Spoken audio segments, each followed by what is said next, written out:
The night air in Alfama tasted of grilled sardines, cheap vino verde, and the melancholy that gathers in the alleys when the sun finally quits Lisbon's 7 hills.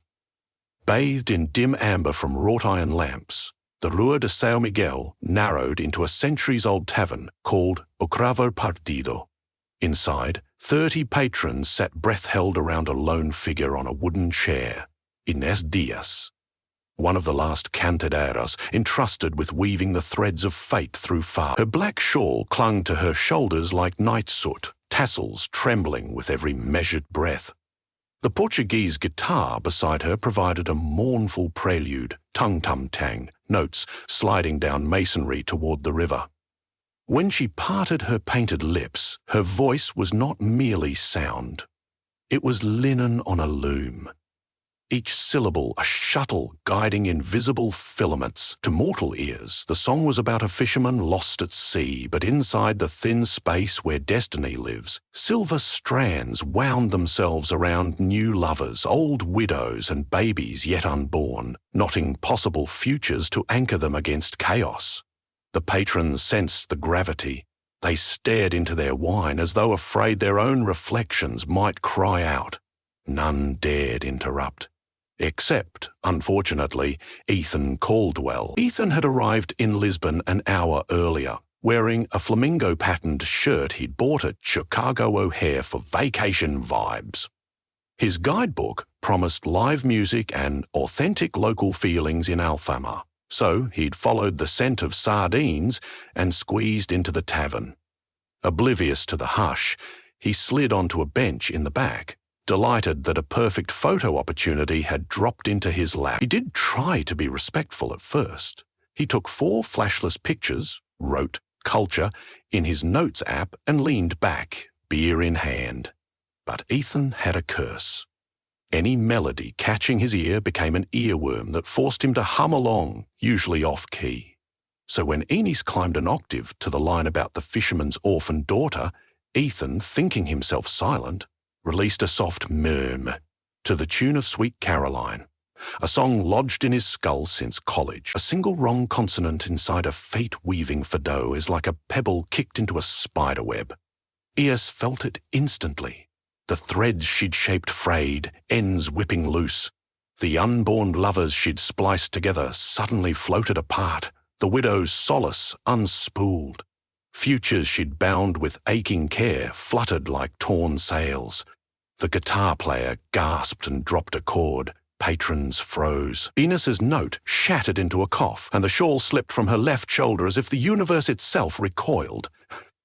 Ethan, red-cheeked, realized too late what he'd done. He muttered a Midwestern, "My bad," but apologies are worthless in the economy of destiny. Outside, something stirred in the Tagus. Lisbon meets its river like lips meet a lover, hungrily, tenderly, always tasting salt.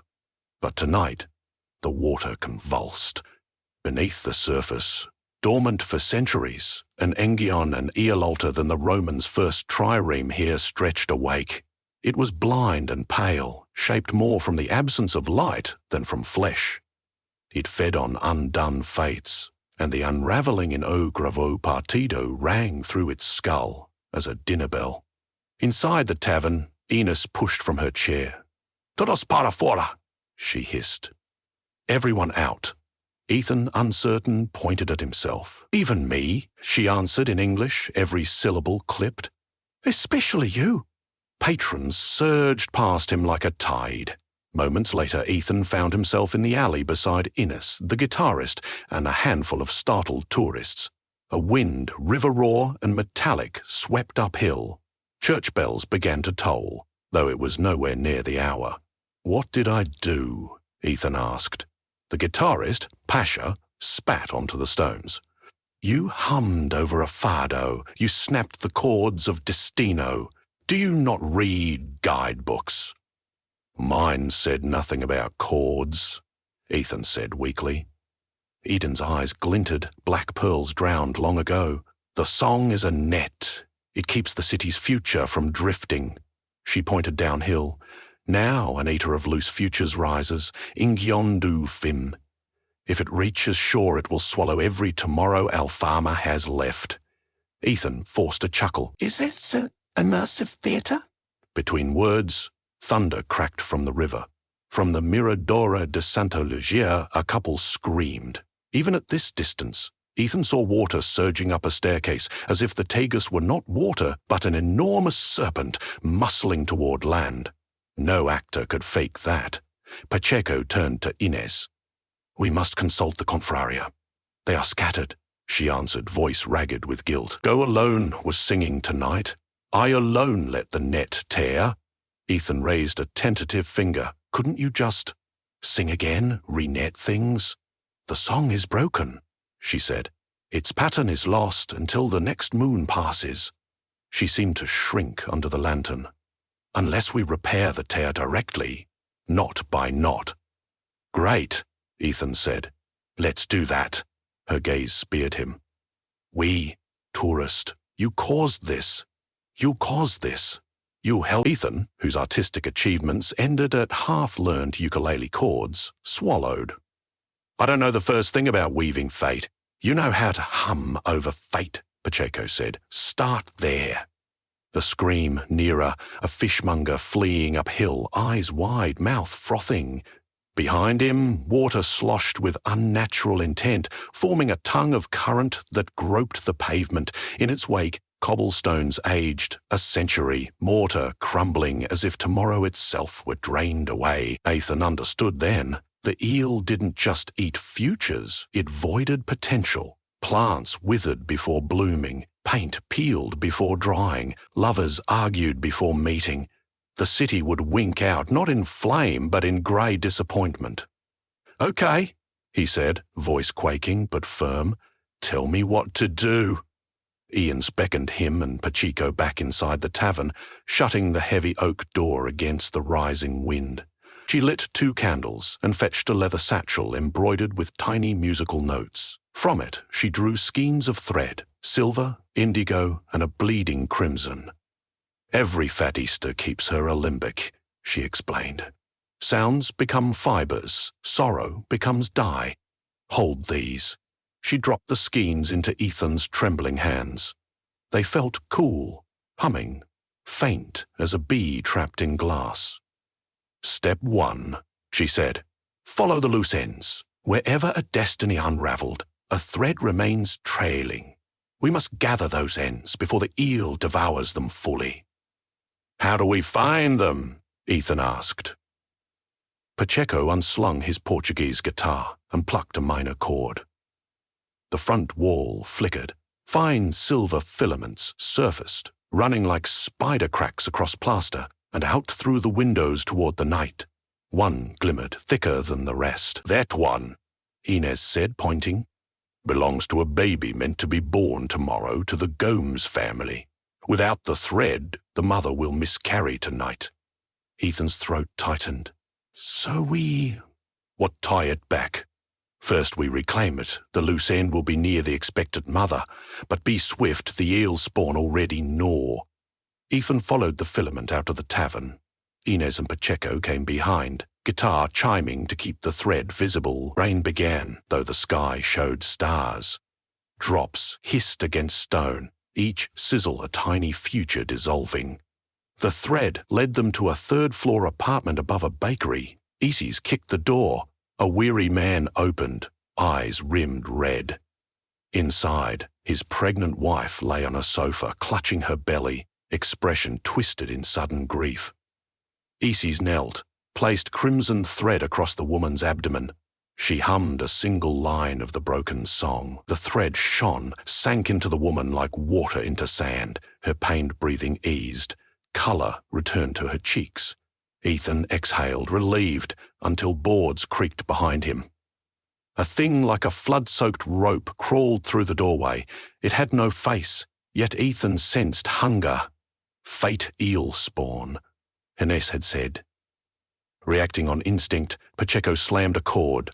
Sound waves struck the spawn, splashing it into gauzy mist that dissipated. The apartment door promptly warped, hinges turning to dust.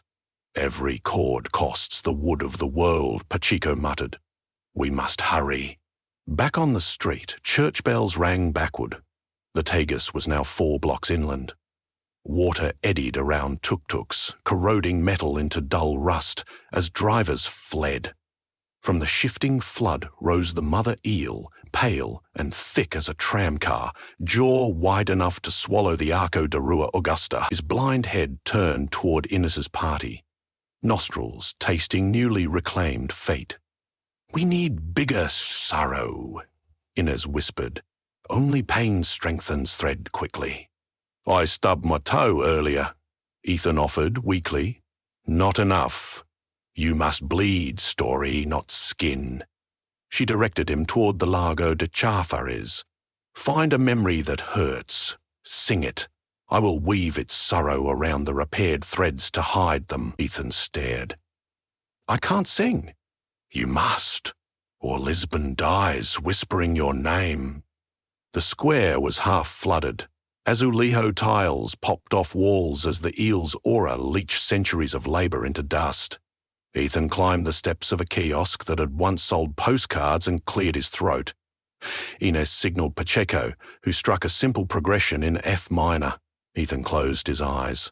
He thought of his sister, June, dead 3 years from a car crash. He never told anyone he blamed himself.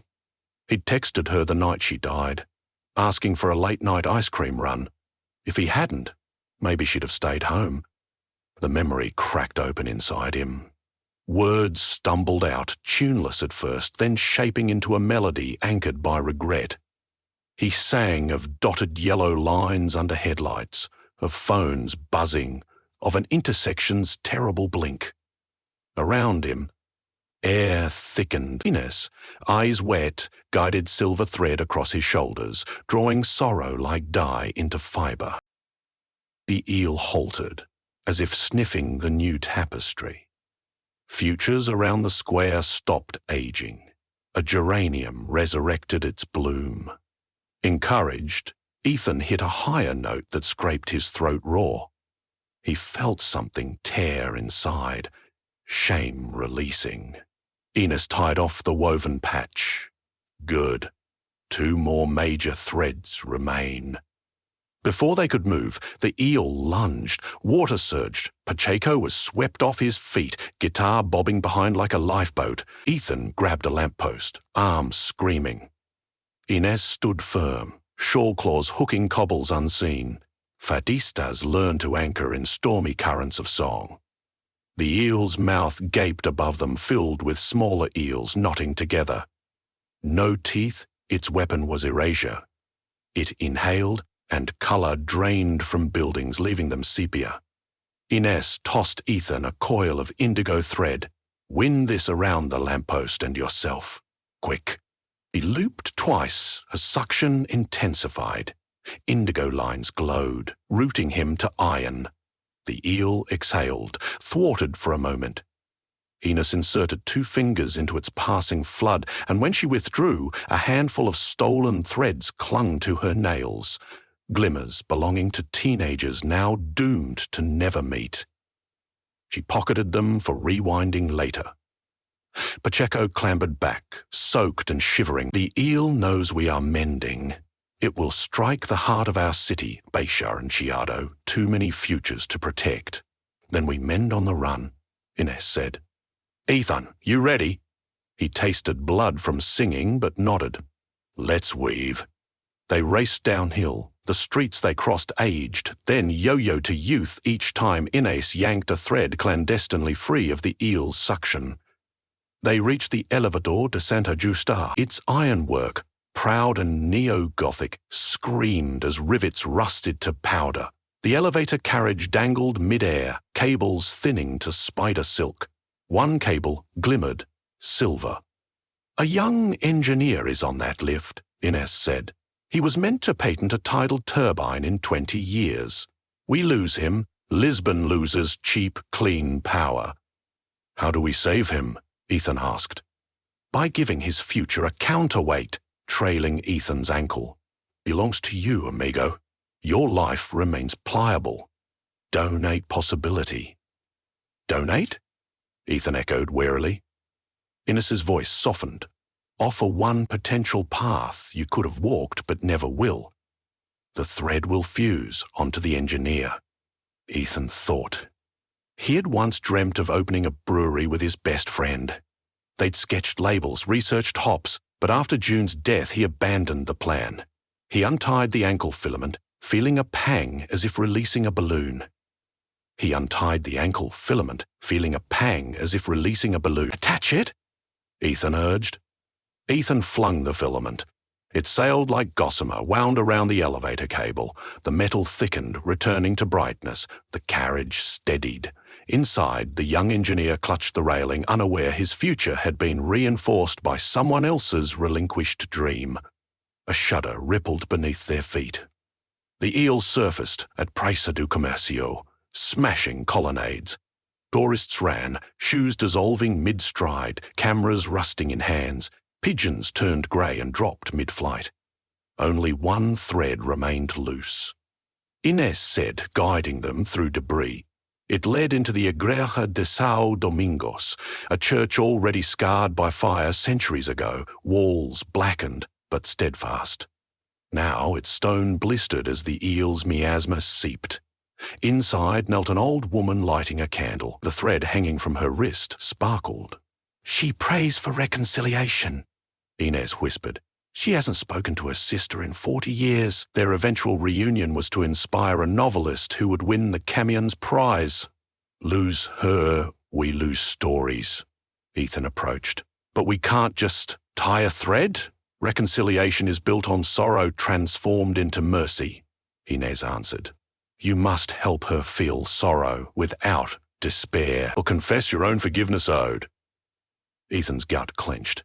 He realized he'd never forgiven himself for June. If he couldn't, how could this woman forgive her sister? He kneeled beside her, asked in shaky Portuguese if he could borrow her candle. She nodded, puzzled. He turned to Inés. "Sing with me," he whispered. Inés raised an eyebrow, then traced a chord pattern for Pacheco. Ethan began. This time his voice was steadier, stripped raw. He sang of a frostbitten guilt thawing under Lisbon's forgiving lights, of streets that hugged him despite his blundering feet, of a sister's laugh echoing brighter when accepted as memory rather than chain. The old woman wept. Ethan guided her hand until the melted wax overflowed the candle cup, sealing two tiny flames together. The silver thread looped the flames, fused, and withdrew into her chest. She closed her eyes, murmuring, "Vutalolale, I will call her." The church brightened. Dust motes reversed, flying upward. Colour returned to saints in wall frescoes. Outside the eel roared. Not in anger, but panic. All major tears mended, it had no dangling ends to feast on. Inz's straightened, shawl unfurling like a banner. "Now we cast the net anew." They hurried to the Terreiro de Peso, where river met square. The eel sprawled across marble steps, skin steaming. Water eddied around it, but its bulk faltered, as though starved. Pacheco planted his soaked guitar case.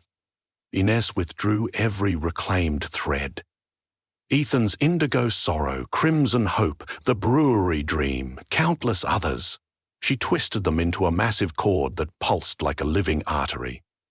"Ethan," she said, "sing the refrain of all you've learned." "What's the refrain?"